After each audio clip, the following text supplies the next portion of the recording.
ইনশাআল্লাহ আজকের ছোট আলোচনায় আমি আপনাদেরকে সূরা ইসরার 3টি আয়াত নিয়ে বলবো। এটি হলো কোরআনের 17তম সূরা। আজকের আয়াতগুলো হলো 83, 84 এবং 85। আল্লাহ বলেন, আমরা যখন মানুষের উপর অনুগ্রহ বর্ষণ করি তখন মানুষ তা অবহেলা করে। আল্লাহ আসলে বোঝাতে চাইছেন, মানুষ যখন আল্লাহর কাছ থেকে অনেক উপহার পায় তখন তারা ভাবতে শুরু করে যে এগুলো তাদের প্রাপ্য ছিল, এগুলো পাওয়া তাদের অধিকার, বা এগুলো তাদের নিজেদের অর্জন। তারা আসলে ভুলে যায় যে এগুলো আসলে ছিল তাদের প্রতি আল্লাহর অনুগ্রহ। বরং তারা নিজেদেরকেই কোনো না কোনোভাবে এগুলোর দাবিদার ভাবতে শুরু করে। ওয়া আনা বিজানিবিহি, এবং সে মুখ ঘুরিয়ে নেয়। আমি আপনাদেরকে একটি উদাহরণ দিচ্ছি। যখন কেউ তাদেরকে বলে যে আল্লাহ তোমাকে অনেক অনুগ্রহ করেছেন, তারা বলে এটাই আক্ষরিকভাবে কোরআনের ভাষায় তুলে ধরা হয়েছে। এটাই তারা করে থাকে। তারা আল্লাহর অনুগ্রহ নিয়ে বাড়াবাড়ি করে এবং তারা ভুলে যায় যে এটা ছিল তাদের জন্য অনুগ্রহ। ও ইদা মাশাহুশার, এবং যখন তারা ক্ষতির সম্মুখীন হয়, কানা ইয়াউসা, তারা পুরোপুরি হতাশ হয়ে যায়, দুঃখ ভারাক্রান্ত হয়ে বলে, আল্লাহ আমার সাথে কেন এমন করছেন? কেন আমার সাথে এমন হচ্ছে? আমি কি এমন করেছি? যখন ভালো কিছু হয় এটা আমার প্রাপ্য ছিল, এটাই আমার প্রাপ্য ছিল, কিন্তু যখন খারাপ কিছু ঘটে তখন এটা আমার প্রাপ্য ছিল না। আল্লাহ আমার সাথে এমন করেছেন। তাদের মন এতটাই জটিল। ছোট একটা সাইড নোট, এই আয়াতের একটি গুরুত্বপূর্ণ দিক হলো আদবের শিক্ষা। কিভাবে আমরা আল্লাহকে নিয়ে চিন্তা করব, কিভাবে আমরা তাকে নিয়ে কথা বলবো। এবং আপনারা সবাই জানেন, একজন মানুষ কিভাবে কথা বলে তা আসলে প্রকাশ করে যে সে কিভাবে চিন্তা করে। যখন অনুগ্রহের কথা বলা হলো তখন আল্লাহ বলেন ওয়া ইযা আনআমনা, অতীতকালকে বোঝাচ্ছে। আনআমনা এখানে কে কাজটি করেছে? এটা হলো দামির মুস্তাদির তাকদিরুহু নাহনু, আসলে এটা আল্লাহকে বোঝাচ্ছে। কিন্তু যখন বলা হলো ওয়া ইযা মাশাহুশার, যখন অনুগ্রহের কথা বলা হলো তখন কে অনুগ্রহ করেছেন? আল্লাহ। কিন্তু যখন ক্ষতির কথা বলা হলো আল্লাহ বললেন মাসা হুয়া মাসা, আর ক্রিয়াটি হলো আশাররু, যখন তাকে ক্ষতি আঘাত করলো। অন্যভাবে বলতে গেলে আল্লাহ নিজেকে ক্ষতি শব্দটি থেকে দূরে রাখলেন। তাই আল্লাহ বলেননি যখন আমরা তাকে ক্ষতি দিয়ে আঘাত করলাম অথবা যখন আমরা তার ক্ষতি করলাম, কিন্তু তিনি তা করেননি। তিনি নিজেকে এর সাথে উল্লেখ করেননি। এটা আসলে আমাদেরকে আমাদের ধর্মের খুব গভীর একটা উপলব্ধি শিক্ষা দিচ্ছে। কারণ সবকিছুর শেষে আমাদের বিশ্বাস একটাই, সবকিছুই আল্লাহর পক্ষ থেকে। যখন কারো অসুখ হয় তাও আল্লাহর পক্ষ থেকে, আবার যখন কেউ ভালো হয়ে যায় সেটাও আল্লাহর পক্ষ থেকেই। এটাই আমাদের বিশ্বাস। কিন্তু তার মানে এই নয় যে আমরা আল্লাহকে নিয়ে এভাবে কথা বলবো। যদিও এটাই বাস্তবতা, কিন্তু আমাদের অবশ্যই কিছু সম্মানের সাথে কথা বলতে হবে। কিন্তু কেন? এটা যদি সত্য হয় তাহলে সমস্যা কি? কেন একে সম্মানের সাথে বলতে হবে? এটাও একটা গুরুত্বপূর্ণ শিক্ষা। আল্লাহ আমাদেরকে শিক্ষা দিচ্ছেন এমনভাবে যেন সকল মানুষ তা বুঝতে পারে। একজন পরিপক্ক ইমানদার এটা জানে যে যখন ভালো কিছু ঘটে তখন তো তা ভালোই, কিন্তু যখন খারাপ কিছু ঘটে তখনও তা ভালোর জন্যই হয়। আর এই সব কিছুই পরীক্ষার অংশ। এটাই হলো ইমানের পরিপক্কতা। কিন্তু যারা এখনো তাদের ইমানের ব্যাপারে পুরোপুরি পরিপক্ক হয়নি, তাদেরকে যদি বলেন যে যখন খারাপ কিছু হয় তা আল্লাহর পক্ষ থেকেই হয়, তখন তারা এই ব্যাপারে কিভাবে চিন্তা করে? তারা ভাবে আল্লাহ আসলে খারাপ কিছু করেছেন এবং ইচ্ছা করেই করেছেন, কারণ তারা এর চেয়ে বেশি ভাবতে পারে না। তাই আল্লাহ এমনভাবে বলেছেন যেন যে এটা নিয়ে গভীরভাবে চিন্তা করবে সে তো এটা বুঝবেই, কিন্তু যে গভীরভাবে যাবে না সেও এটাকে ভুল বুঝবে না। যখন তাকে ক্ষতি স্পর্শ করলো, আল্লাহ বলেননি যখন আল্লাহ তার ক্ষতি করলো। আল্লাহ এভাবে বলেননি, কারণ যার চিন্তার গভীরতা কম সে এটা শুনেই ভুল বুঝতো। আল্লাহ আসলে ভুলটি শুধরে দিচ্ছেন এভাবে, যখন তাকে ক্ষতি স্পর্শ করলো সে সম্পূর্ণরূপে হতাশ হয়ে গেল। ইয়াইস আসলে মুবালাগা, এর অর্থ হলো বিষণ্ণ হওয়া। এমন কিছু লোক আছে যারা সাফল্য পেয়ে অভ্যস্ত, তারা 100 পেয়ে অভ্যস্ত, তারা রেসে জিতে অভ্যস্ত, খেলাধুলাতে ভালো, সবকিছুতেই তারা প্রথম হয়, তারা সবসময় তাদেরকে যা বলা হয় তা করে, ইত্যাদি ইত্যাদি। এরপর কোনো একবার তারা হয়তো সফলতা পেল না, তখন তাদের সাথে কি হয়? এই ধরনের লোকদের জন্য ব্যর্থতা বা ক্ষতি মেনে নেওয়া খুবই কষ্টকর। যারা সবসময় চাপের মধ্যে থাকে, যেমন ধরুন পরিবারের 4র্থ বা 5ম সন্তান, তাদের কাছে এটা কোনো ব্যাপারই না। অথবা ধরুন পরিবারের সবচেয়ে ছোট সন্তানের কথা। আমার সবচেয়ে ছোট সন্তানকে নিয়ে আমি চিন্তায় থাকি, কারণ সে সব কিছুতেই পার পেয়ে যায়। কারণ যতক্ষণে ছোট সন্তানটির সময় আসে ততক্ষণে পিতামাতার পুলিশি কর্মকাণ্ড বন্ধ হয়ে যায়। আমি প্রায় আমার বাবা মাকে আমার ছোট বোনের কথা বলি, তারা আমাদের উপর খুবই কঠোর ছিলেন, কিন্তু আমার ছোট বোনটির কোনো কিছুই যেন তাদের চোখে পড়ে না। মা কি হলো, আমাদের সাথে তো এমন করা হতো না, তাহলে ওর জন্য কেন এমন? আরে থাক না, ও তো ছোট মানুষ, বাদ দাও, ও খুবই ছোট। আরে ও মোটেই ছোট না। তো লোকদের সাথে কি হয়? তারা বকে যায়। অনুগ্রহ মানুষকে বকে দিতে পারে। তাই অল্প কিছু না পেলেই তারা অনেক হতাশ হয়ে যায়, পুরোপুরি হতাশ হয়ে যায়। আল্লাহ আমাদেরকে শিক্ষা দিচ্ছেন অনুগ্রহ আর খারাপ সময় নিয়ে। দুনিয়াতে আমাদের সবাইকে সীমিত পরিমাণ নিয়ামত দেয়া হয়েছে, একই সাথে সীমিত খারাপ সময়ও বরাদ্দ করা হয়েছে। আবার আল্লাহ আমাদেরকে রিজিকও নির্ধারণ করে রেখেছেন। যেমন আমাদের টাকা পয়সা, আমাদের বন্ধু বান্ধব, আমাদের পরিবার, সন্তান সন্ততি সহ আমাদের জীবনের ভালো যা কিছু আছে তার সবই আমাদের রিজিকের অন্তর্ভুক্ত। দুনিয়াতে আমাদের সবাইকে সীমিত পরিমাণ নিয়ামত দেয়া হয়েছে।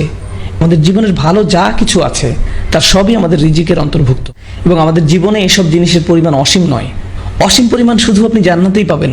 এই পৃথিবীতে সবকিছুই সীমিত, আর এই সবকিছুই আপনার জন্য বরাদ্দ করা আছে। এছাড়াও এই জীবনে আপনাকে সীমিত সংখ্যক পরীক্ষারও সম্মুখীন হতে হবে। আপনার জন্য যা বরাদ্দ হয়েছে তার চেয়ে আল্লাহ কোনো কিছু আপনাকে কম বা বেশি দিবেন না। এই জীবনে আপনার ভাগ্যে কি আছে তা ইতিমধ্যে নির্ধারিত হয়ে আছে। তাই আপনি যদি এটা নিয়ে চিন্তা করেন তাহলে বুঝবেন যে আপনার পরীক্ষা এবং আপনার সুযোগ কোনোভাবেই আমার পরীক্ষা আর আমার সুযোগের মতো নয়।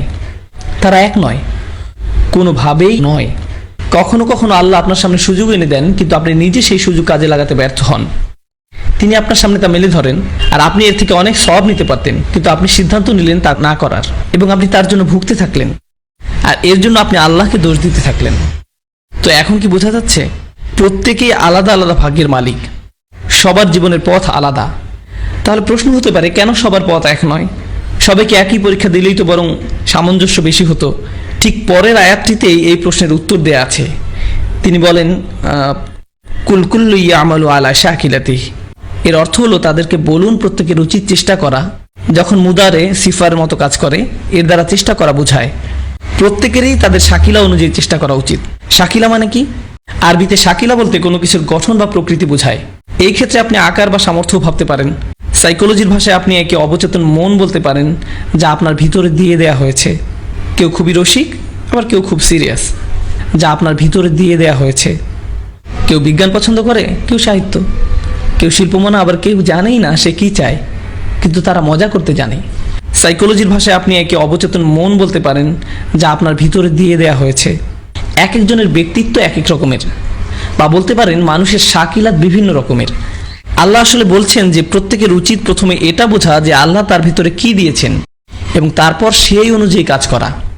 শাকিলা শব্দটির শেষে কামাল বুতাটি খেয়াল করেছেন? এটা আসলে শব্দটিকে প্রত্যেকের জন্য আলাদাভাবে প্রযোজ্য এমন বোঝাচ্ছে। কোনো দুইজনের শাকিলা এক নয়।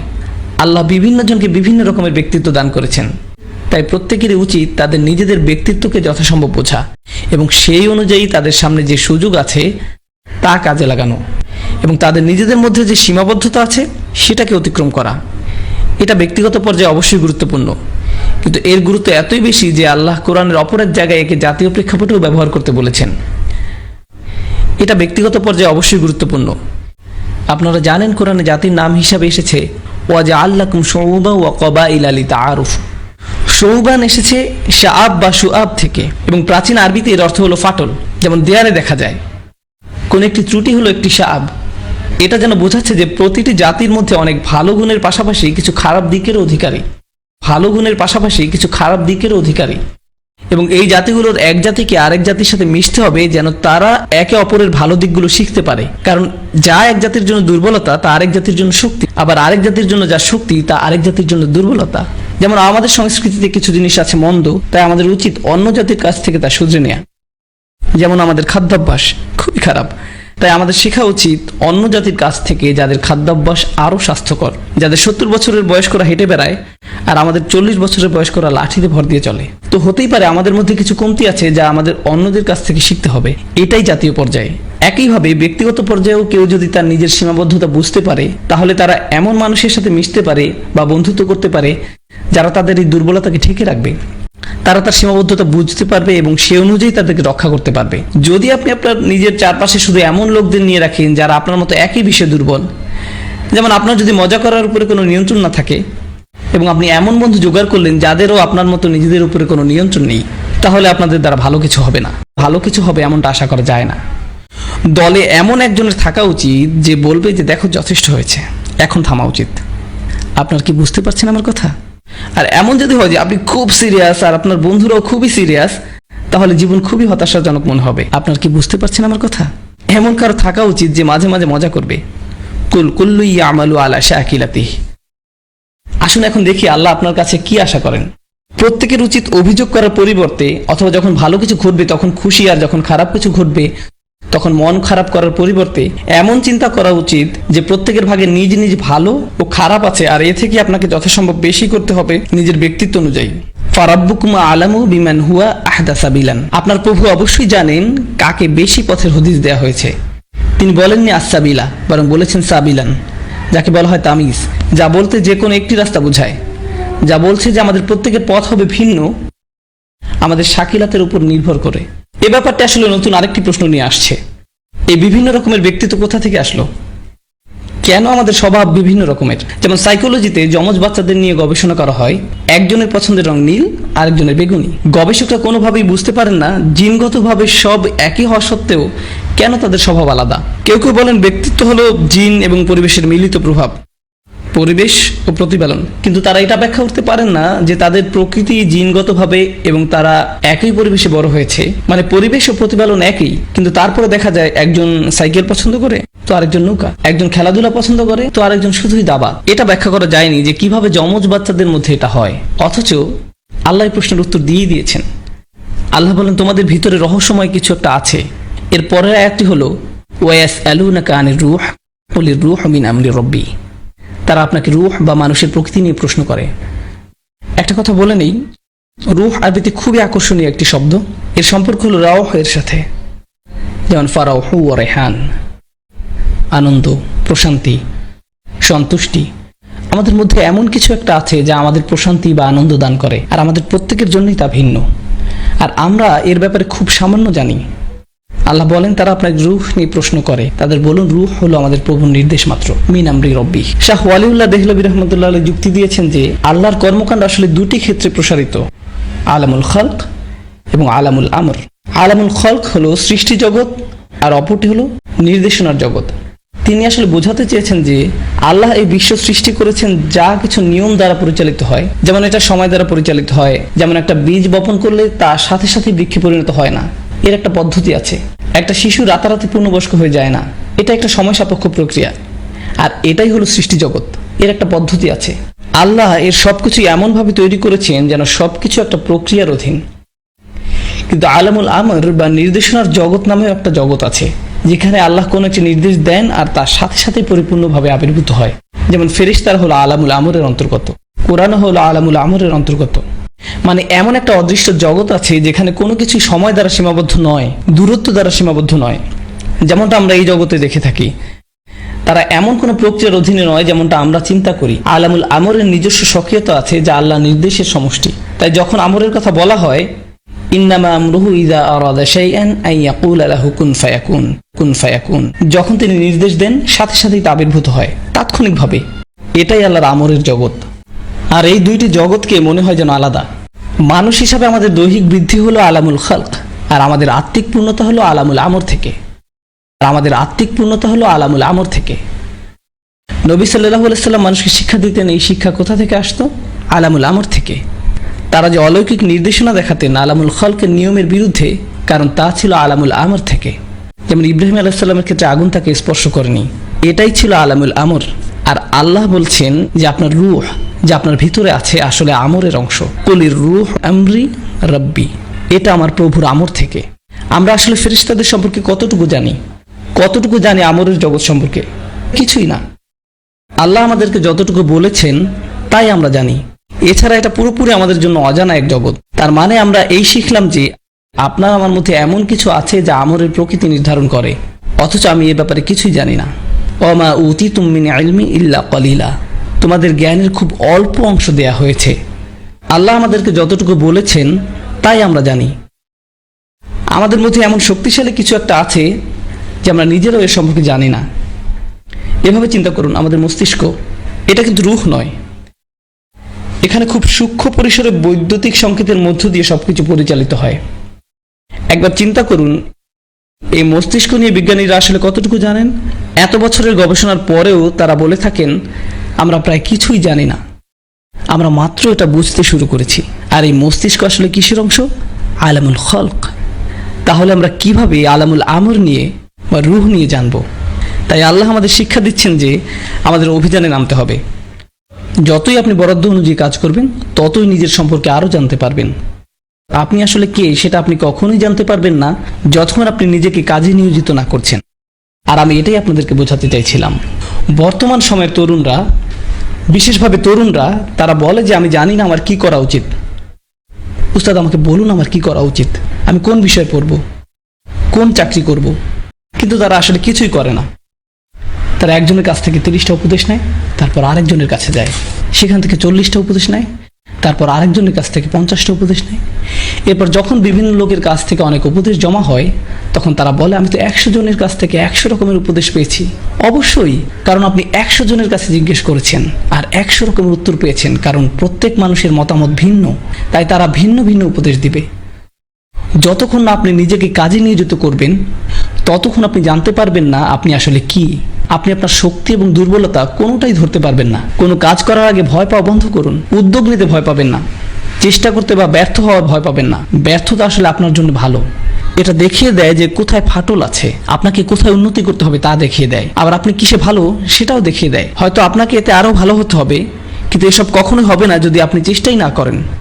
যতক্ষণ আপনি নিজেকে কাজের মধ্যে নিযুক্ত করবেন, আমি চাই আপনারা এভাবে চিন্তা করুন, আমাদের রূহ তো আলামুল আমর থেকে, কিন্তু আল্লাহ আমাদেরকে এই যে জীবন দিয়েছেন যা আমরা কাজে লাগাতে পারি, তা তো অসীম নয়, তাই না?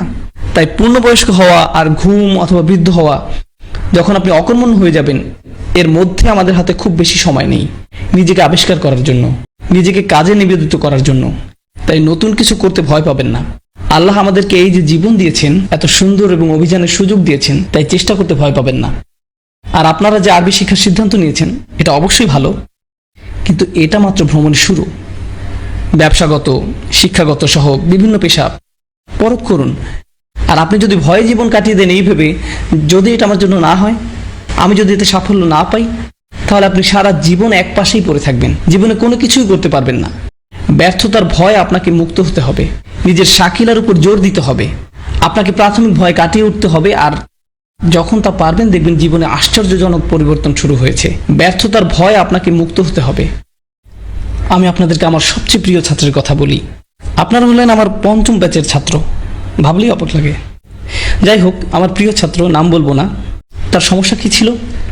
আমি বলি আল্লাহ তাকে আরবি শিক্ষার জন্য সৃষ্টি করেননি, আমি এটাই বলি।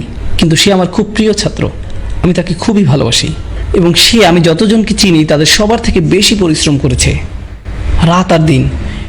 ব্রেকের সময়ও বাকিরা হয়তো অন্য কিছু করেছে, সে পড়াশোনা করেছে। মানুষজন দুপুরের খাবার খেতে যাচ্ছে, কিন্তু সে পড়ছে, সে নোটের মধ্যে ডুবে আছে, প্রশ্ন করছে আর পড়ছে তো পড়ছেই। এবং সে আমি যতজনকে চিনি তাদের সবার থেকে বেশি পরিশ্রম করেছে। সে একের পর এক খাতা শেষ করে ফেলছে নোট লিখে লিখে। তার হাত ব্যথা হয়ে যেত, তবু সে ল্যাপটপ ব্যবহার করতো না, কারণ সে ভাবতো তা হলো অলসদের কাজ। আর সে আমার কাছের একজন বন্ধু, আমরা এর আগে একসাথে সময় কাটাতাম। আগে যখন আমি বলতাম যে চলো কিছু একটা করি, সে রাজি হয়ে যেত। কিন্তু এখন যখন আমি তাকে ফোন করে বলি চলো বাইরে যাই, কিছু একটা করি, সে বলে না আমার কাজ আছে। অথচ দিনের বেলা আমি তার শিক্ষক, আর রাতে যখন তাকে আমি ফোন দেই, সে বলে তাকে পড়তে হবে। ধন্যবাদ, ক্লিক। কিন্তু সে অনেক পরীক্ষায় ভয়াবহভাবে ফেল করেছে, কিন্তু তার জন্য আমার খারাপ লাগে না, কারণ সে সত্যিকার অর্থে চেষ্টা করেছে।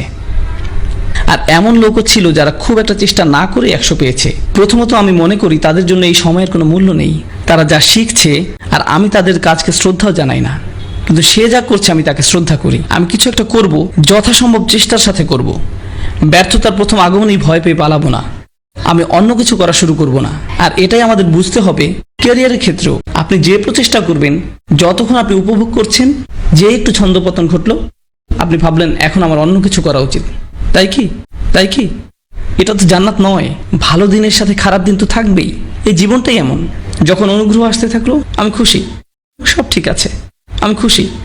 আর যখন কিছু মনমতো হলো না, তারা চরম হতাশাগ্রস্ত হয়ে গেল। কানাইয়া উসা, তারা চরম হতাশাগ্রস্ত হয়ে গেল, আমার এটা করা ঠিক না, বা এটা আমার জন্য না। এটা ছাত্রদের সাথেও হয়। তারা একটা পরীক্ষা ফেল করে, আরে না ফেল না, 95 ফেল। আস্তাগফিরুল্লাহ। আপনি কিভাবে বাপ মাকে মুখ দেখাবেন?